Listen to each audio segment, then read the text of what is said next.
In my presentation, in the first part of my presentation, I take a snapshot of the works of Homeros and Dede Korkut, explore the similarities in order to identify the cultural interaction and multiculturalism. In the second part of my presentation, I critically examine the cosmopolitan multiculturalism, trying to identify the exclusion or division it creates by highlighting its colonial roots. In the third part, I touch upon the current challenges of our so-called cosmopolitan multicultural societies. And then I conclude that reading Dede Korkut with Homeros is an attempt to liberate us from the divisions and lead us to a cosmopolitan multiculturalism avenir in the Derridian sense. So what are Homeros and Dede Korkut for me personally? As a Turk born in Turkey, I read Dede Korkut before I read Homeros. It's interesting to note because I was born on the exact northeastern coast of Mediterranean, home to the stories of Homeros. Since my early education, Dede Korkut was the main character at school, while Homeros was mainly out-of-school activity. Reading their stories while growing up, I was not really aware of the similarities or the role that was attributed to both legendary figures. The two poet storytellers, Homeros and Dede Korkut, were the key figures in the formation of Greek and Turkish identity and the nation building of two neighboring nations with difficult relations.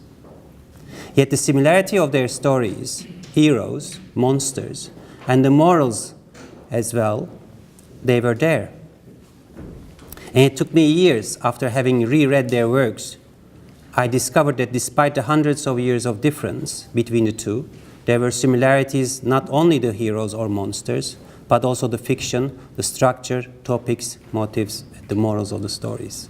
In 2011, Dr. Adem Can published an article in the Turkish Studies periodical titled Similarities of Fiction and Structure and Type and Theme between the Epics of Homer and the Stories of Dede Korkut. In his article, Can compares the similarities of their works. He claims that some of these similarities come from the legends belong to the East. He explains that the similarities were possible through the exchange of myths, and Dede Korkut knew Homer's epics at the level of motif and mythology.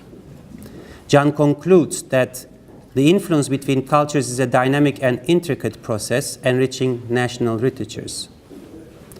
I would like to bring a different angle to such reading and critically engage in the contribution of cultural interaction to enrich societies that eventually allow a cosmopolitan multiculturalism. One of the first to explore the similarities between the two works was Heinrich Friedrich von Diez in his book Den Würdigen von Asien in 1815. He talked about the similarities between Tepegöz and Kyklops Polyphemus. Not only are both one-eyed monsters that prison their adversaries, but they are also born of a nymph, a female fairy of water, who was violated. In both stories, especially in Dede Korkut, Tepegöz is mentioned as a curse for the Oğuz tribes. Besides the similarities of heroes and the fights they engage with monsters, another similarity is found in the morals that the two stories suggest, that violence against women is unacceptable. The stories suggest that such violence is a curse, producing not babies, but monsters. The story is not only about the good fighting evil, it's also defense of morals and ethical values that make a society function. The story of Kambiroğlu Bamsi Bemrek, similar to Odysseia, underlines other morals and values, fidelity and commitment. In both stories, the heroes leave their loved ones behind to take part in a war. Penelopeia in Homeros and Bani Çiçek in Dede Korkut. Both ladies represent purity, beauty, and fidelity, and remain committed to their husbands until their return. The heroes, on the other hand, escape their imprisonment with the help of other women who fell in love with them, yet the heroes also remain loyal to their loved ones back home. In the story Dede Korkut titled Salur Kazan'ın evinin yağmalanması again carries themes from Odysseia, and Uruz in Dede Korkut makes us think of Telemachus. Both heroes defend of value and home. So we talk about the right to family. There are other examples and values defended, of course, but I will keep short in view of time. Before I conclude this section, let me mention just one more example from Dede Korkut. Deli Dumrul is a story of rebellion against the oppressor and the imposed religion, yet Deli Dumrul himself is another oppressor. However, in the story, he is changed by the love and the sacrifice of his wife. The story of Deli Dumrul carries interesting similarities with the Greek tragedy of Alcestis, written by Euripides. So not only Homer, but other Greek writers influenced Dede Korkut. Therefore, mythology, one can say, mythology lives in between different cultures passing through time and interaction, be it written or oral tradition. Through interaction, different literatures influence and shape and reshape each other, and cultural commonalities pass through time and space. Thus, one thinks or tends to think that these similarities and interaction would result in a multicultural society, allowing a peaceful and cosmopolitan exchange. Yet, this doesn't seem to be the case. Because on the other hand, both Homeros and Dede Korkut are also vital to the nation-building process of Greeks and Turks. Both Homeros and Dede Korkut describe the war scenes, the courage of their heroes in great detail. These courageous heroes later become the heroes of national identity. They construct reference points for national, historical constructions of identity and also inspired many artists in this path. And this is also why I, a person born on the lens of stories of Homeros, but not Dede Korkut, read Dede Korkut first. So what does this prove? What do I try to get here? Cultural interaction first connects different cultures, for example, producing legends, as we've seen in the works of Homeros and Dede Korkut. Cultural interaction also provides basis or process to establish cosmopolitan and multicultural societies, referencing similar points of moral and ethical values. Yet this process also results in the creation of national cultures and their separation, or the excuse of cultural relativism or hierarchical classification of cultures. This opposing result is, in my opinion, related to the historical roots of the terms that we use and their colonial connection. We do not see or perceive the driving aspect of cosmopolitan multiculturalism. In my opinion, in order to critically engage or explore the question, one needs to look at the meaning and the history of cosmopolitanism. The roots of the idea of cosmopolitanism is in the 16th century, the inception of the modern colonial world, the expulsion of the Moors and the Jews from Iberian Peninsula, and what can be called as Indian doubt. Francisco de Vitoria de Salamanca first talked about the Indian doubt in the time of the Spanish and Portuguese colonialism and the Christian mission. He formulated the rights of the people within a planetary consciences of Orbis Christianus, with the Occident as the term of reference. Immanuel Kant later built on this reference and created a secular frame of reference. The rights of man and the citizen was formulated within a planetary consciousness of cosmopolis, analogous to the law of nation, with Europe as a frame of reference. This was the period of the French and the English colonialism and the civilizing mission and revolution. It's also the same time during this period the term culture is used as in its contemporary meaning. Culture in the 18th century Western secular world replaced religion in a new discourse of colonial expansion. Cosmopolitanism, be it religious in Vitoria or secular in Kant, is closely linked to the emergence of modern colonial world. Yet coloniality remains difficult to understand as the darker side of modernity, because most stories of modernity have been told from the perspective of coloniality itself. So the narrative comes as such. The West originates temporarily in Greece, then moves to the northwest of the Mediterranean, to North Atlantic. The West is defined by modern world, originated in the Renaissance and the expansion of capitalism through Atlantic trade. The Western modernity is located in Northern Europe, where it bears the distinctive trademark of Enlightenment and French Revolution. Therefore, the West, or Europe, is the reference for history and the terms we use to define ourselves, even for those who do not belong or who are even excluded from it. Now, when we talk about the horrors of the Second World War or the Nazi ideology, which was a natural outcome of the colonial European thought, contributed to the transformation of the rights of man and the citizen, and we arrived human rights and democracy as the common denominator of civilized societies. In fact, the horrors of Second World War were not so different from the horrors whose traces can be stretched back, for example, to the expulsion of Moors and Jews from Spain, slavery, administrative killings in the colonies, or the imaginary of national characters. What do we have today? What is the challenge today? Today, after the World Wars and the Cold War, cosmopolitanism emerges as a transnational colonialism based on market and its neoliberal modernizing civilization mission based on human rights. It's not that the rise of the right-wing politicians or the populist ideas that pose threat to our declared cosmopolitan multiculturalism in Europe. But our human rights and democracy are so perverted with coloniality that they exclude the very human that they claim to include and protect. An example, a contemporary example, is the so-called migration crisis. Let me give the example from this country, from France. On 26th of September 2016, the President of the Republic, François Hollande, visited the city of Calais to address the problem of the jungle, the camp that was the biggest slum in the Republic. Yet without even setting foot in the jungle, he declared his existence unacceptable to the Republic and pledged to dismantle it definitely, entirely, and rapidly. However, the jungle is not just a camp for the undocumented. It's also a social body and, above all, a political subject. The panorama of the jungle unfolds the core of the problem of multiculturalism and its connection to colonialism.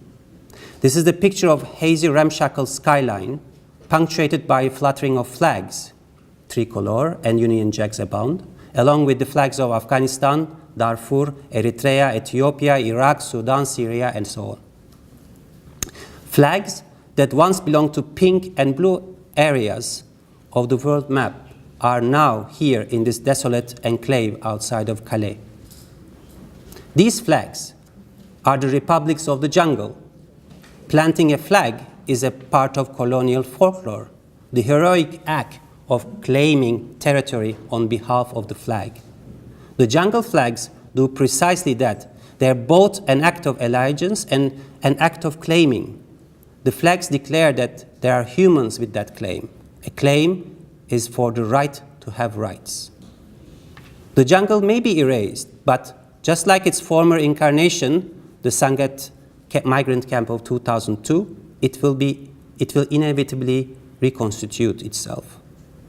For the fate of the jungle and the Republic are intertwined.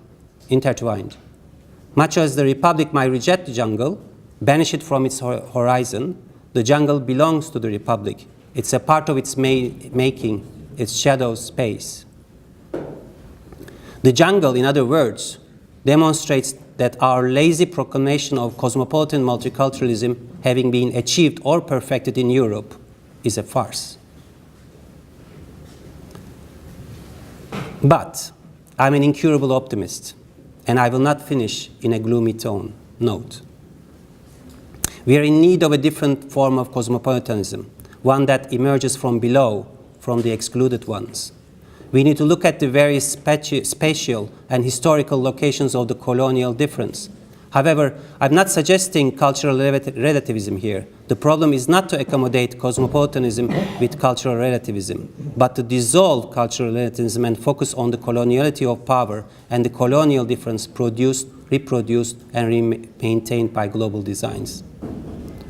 Cosmopolitan multiculturalism would have to be renegotiated in dialogue with others.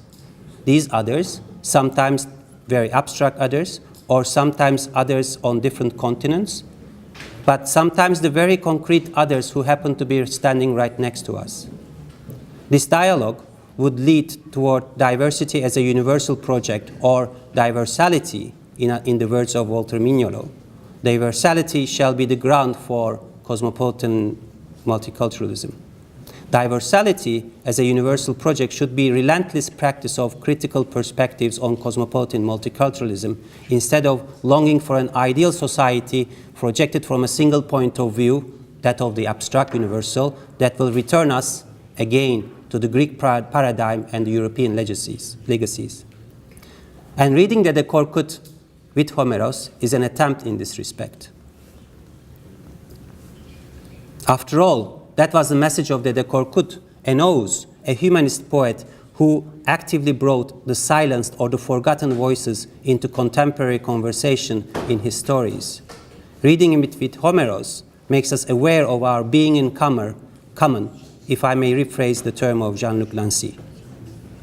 Reading Dede Korkut with Homeros liberates us from the divisions that are imposed by the coloniality of the terms and leads us to the path of Dede Korkut that he opens, interacting, absorbing, adapting, and reinterpreting previous literature to create a contemporary one that has the potential to allow all to exist in diversity, a cosmopolitan multiculturalism to come, a venir. Yet this opening to the future, it must be stressed, is not blindly optimistic, as if there were only better days ahead. To rethink the works of Dede Korkut is a site of promise and open potential, and the burden falls on all of us to engage and work for a cosmopolitan multiculturalism to come. Thank you.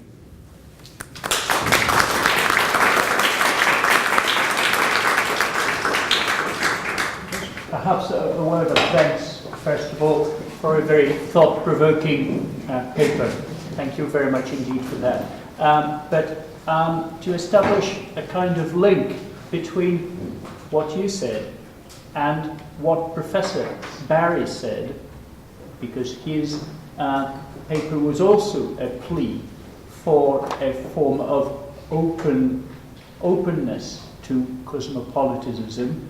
I wonder whether even the format of not just the time, the 13th century, but the format, the literary format of this oral epic circulating was not in itself a symbol of cosmopolitanism, whereas the fixed forms in which we think, less mobile, less nomadic in a sense, does not restrict our ability to think in terms of cosmopolitan flexibility,